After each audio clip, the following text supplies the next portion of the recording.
మెదక్ జిల్లా నర్సాపూర్లో golden chicken centre వెంకాప్ chicken ఆధ్వర్యంలో chicken Mela నిర్వహించారు. ఈ కార్యక్రమానికి ముఖ్య అతిథిగా నర్సాపూర్ ఎమ్మెల్యే సునీత లక్ష్మారెడ్డి, మాజీ కౌన్సిలర్ నయీముద్దీన్, కౌన్సిలర్లు, కార్యకర్తలు పాల్గొని చికెన్ తినడం వల్ల ఎలాంటి అనారోగ్యం రాదని, 70 డిగ్రీల కన్నా ఎక్కువ ఉష్ణోగ్రతలో వండి తినడం వల్ల ఎలాంటి రోగాలు రావని, చికెన్ మరియు గుడ్లు తినవచ్చని తెలపడం జరిగింది.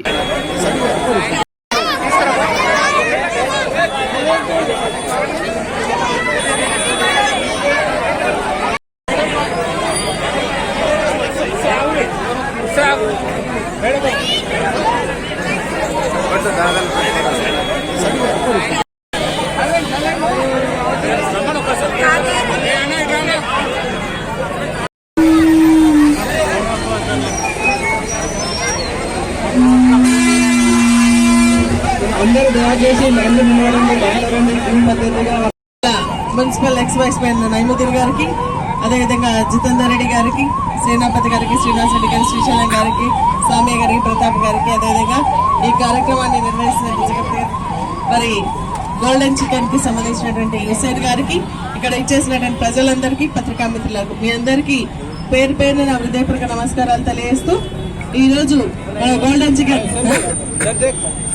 చికెన్ ఆధ్వర్యంలో వెల్కాప్ కి సంబంధించినటువంటి ఆధ్వర్యంలో ఈ రోజు ఇక్కడ చికెన్ మేళాన్ని నిర్వహించడం జరుగుతోంది. దీనికి ప్రధానమైనటువంటి ఉద్దేశం ఏంటంటే ప్రజల్లో చికెన్ తినొద్దు అన్న ఒక అనుమానాన్ని, మరి అదేవిధంగా వాళ్ళకి ఉన్నటువంటి అపోహలు తొలగించడానికి ఈ రోజు ఇక్కడ చికెన్ మేళాన్ని ఏర్పాటు చేయడం జరిగింది.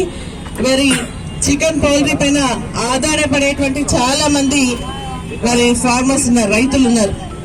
దీనివల్ల ఏంటంటే ఎంతో మందికి జీవనాధారంగా మరి వారి యొక్క కార్యక్రమాలు మరి చికెన్ పైన ఆధారపడి జీవిస్తున్నటువంటి వాళ్ళు చాలా మంది ఉన్నారు.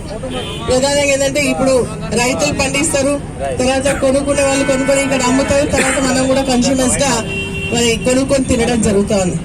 ఇప్పుడు ఏంటంటే బర్డ్ ఫ్లూ వచ్చింది కాబట్టి చికెన్ తినద్దు, గుడ్లు తినద్దు అని చెప్పేసి ఒక అనుమానాన్ని ప్రజల్లో రేకెత్తించడం జరిగింది.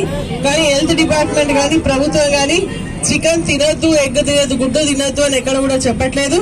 ఏంటంటే ముఖ్యంగా ప్రధానంగా 70 డిగ్రీల సెంటీగ్రేడ్ పైన ఉడికించుకొని తింటే ఎటువంటి ఇబ్బంది ఉండదు, ఆరోగ్యపరమైనటువంటి ఇబ్బందులు రావు అని చెప్పేసి వారు కూడా చెప్పడం జరుగుతూ ఉంది.